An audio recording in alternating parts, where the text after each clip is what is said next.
Hi everyone, glad to have you here with us on this Thursday morning. I'm Tim Pham. And I'm Channing Curtis. Well, if you're just waking up, go ahead and take a peek outside real quick because you might be surprised to see some snow covering much of the inland Northwest. Yeah, Cody Proctor told us it was coming though. She's filling in for meteorologist Jeremy Legoo this week. Cody, can we expect any more snow today?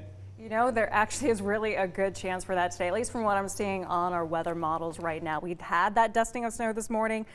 It's beautiful outside, but it does mean some slick road conditions, and potentially we could have more of that later for today. Right now, though, to get you ready for your Thursday, it's chilly outside. That is impacting that snow accumulation as well and kind of keeping it staying there. Temperatures at the Spokane Airport are at 27 degrees this morning. Winds out of the east-southeast, about 3 miles per hour. As a chilly start for your Thursday, mostly in the 30s around our region. The warmest temperature is right at freezing in Lewiston.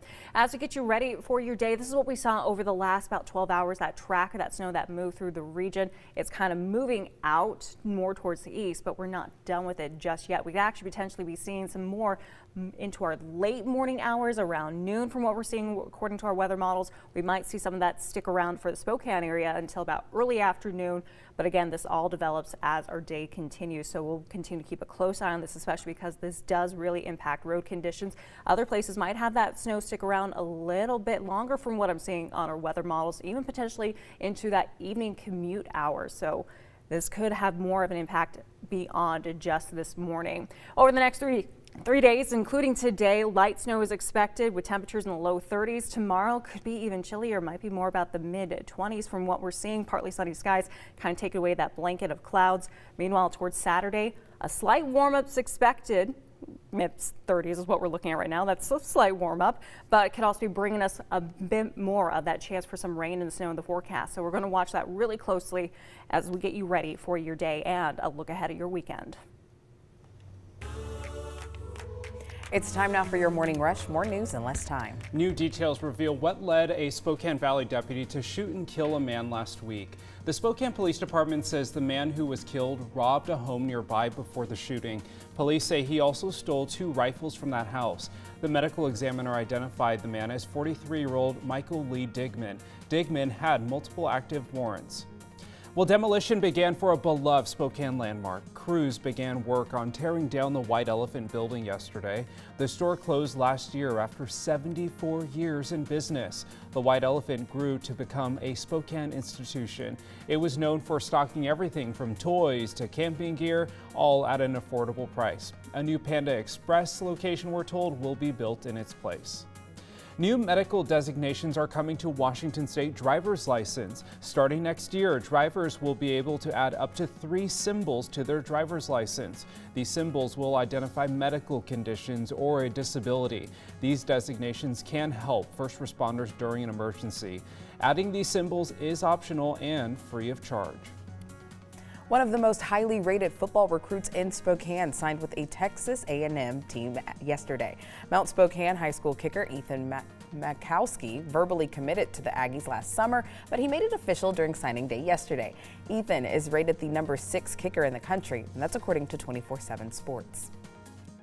I think we have a really good chance of winning a championship while I'm there, which is going to be great, and I can't wait to help my team win some football games.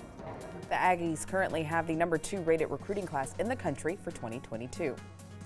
And Jake Dickert and WSU signed 10 players to their upcoming class.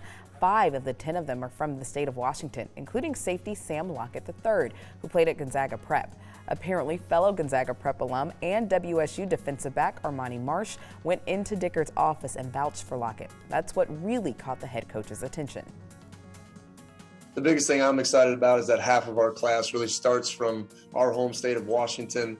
I just think a homegrown flavor and just an emphasis on what we want to do in this state is really going to be important going forward, and I know we got the right people. The Cougs also signed a tight end for the first time in a decade. That's your morning rush. By 10 this morning, protesters must have their belongings removed from Spokane City Hall property. So this all comes after city leaders issued a 48-hour notice to vacate. And this morning, Nicole Hernandez is in downtown as that deadline approaches. Good morning, Nicole. What's going on right now? Good morning, Tim and Channing. So the notice to vacate the cold and the snow have not stopped. The protesters here from staying outside of City Hall. We do have less tents than we were seeing the other day because this is going on for about a week now. But I want to give you a look. We do still have enough tents to fill up this entire front section of City Hall here. So demonstrators are allowed to stay for now, but they must take any personal items off city property. Those are things like the tents and anything they've been using, bikes and such to stay here over the past week or so. So people have been protesting outside of City Hall since last Thursday. They're bringing attention to how much shelter space is open here in Spokane. A city spokesperson says the city has added beds with additional shelter space and with renting out hotel rooms, but the protesters say it's not enough. I'm moving with Jules to a new location right now. And most of them are staying, certain ones are staying behind to finish the protest here. And so we're going to move to a different location to do another one there. Now, according to the city, there were 104 total beds available yesterday. 92 of those beds were low barrier and 36 were specifically for young adults. 20 of the low barrier beds were available for households or women with children. 39 were low barrier beds for men, but there were no low barrier beds for women without children. City leaders say there's more bed space in the works. Mayor Woodward had proposed a new low barrier shelter outside of the downtown core. And in that budget was funding for that, and the council did approve that as part of the budget on Monday. So that is something that's coming to us in the next year.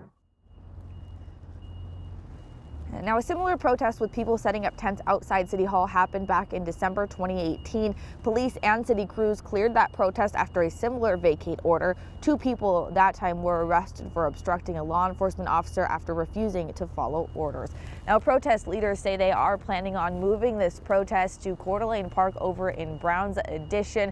The Jules Helping Hand says that they specifically chose that spot because it is close to downtown and close to bathrooms and water.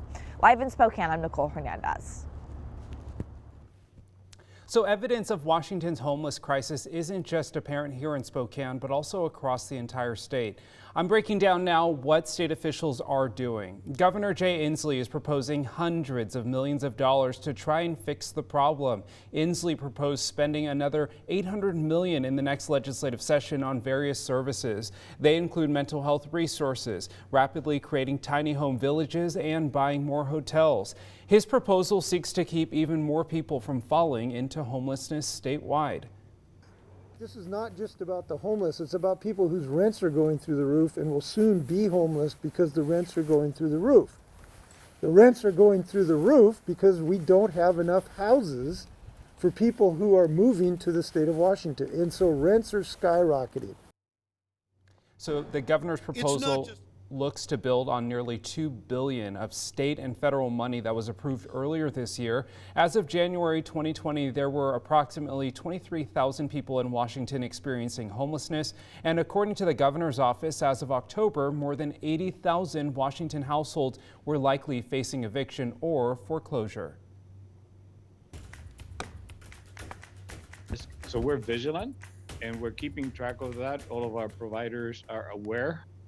As more Omicron variant COVID-19 cases are identified in Washington, Spokane Regional Health District is addressing what they're doing. And here's one thing you need to know about today's weather. We had a light dusting of snow this morning impacting our road conditions, but it looks like we're not quite done with that snow just yet. Potentially a quiet morning, and then later on could be seeing another round, potentially some snow in your forecast. I'll have more of the details coming up. All right, that sound means it's time for your wake-up call. And like Cody just mentioned, we saw a little bit of snow across the inland northwest this morning.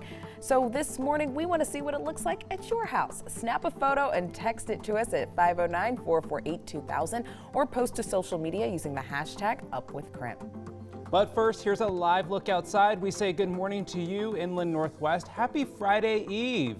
A special shout out to our viewers in Post Falls, Ritzville, and Colfax. Let us know where you're watching from this morning, and we say thank you for starting your morning with us.